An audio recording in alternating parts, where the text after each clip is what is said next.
السلام عليكم ورحمة الله وبركاته. ازيكم يا احبابي ويا اصحابي ويا اهلي ويا اخواتي في الاسلام. انا دلوقتي بعمل مكرونة مسلوقة، المية اهي هتغلي، وبعد ما تغلي اروح حاطة المكرونة دي وبسبك دلوقتي بالتخديعة. ادي التخديعة اهي، اهي يا ولاد اهي. وهعملها دلوقتي واقول لكم. وانا بعمل الصلصة بتوم، انا ما بحبهاش ببصل، بتوم. جربوها وشوفوا ايه رايكم واعملوها ان شاء الله بالهنا والشفا على قلبكم وعلى قلبنا. وهخلصها ان شاء الله. وهي الميه اهي غليت اهي، اروح حاطه انا المكرونه كده.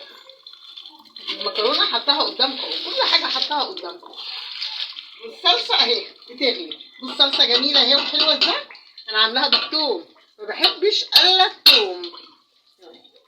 عامله الثوم، حاطه الزيت، بعملها بزيت وحاطه الثوم. بعدين حطيت الطماطم عملتها في الخلاط وسبكتها.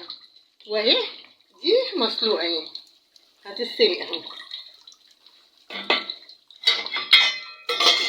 وبعد ما اشطب ان شاء الله واخلصها هوريها لكم وهتعجبكم وان شاء الله. جربوها وبالهنا والشفا على قلبكم.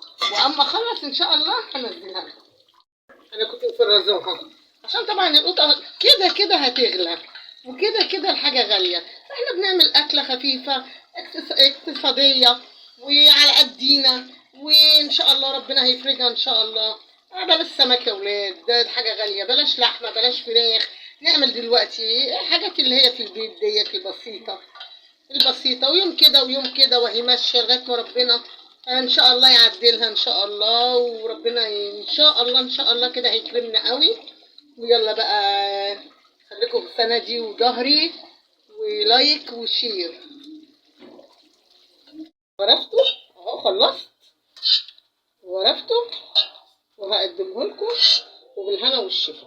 وقولوا لي ايه رايكم. مكرونه سهله خالص.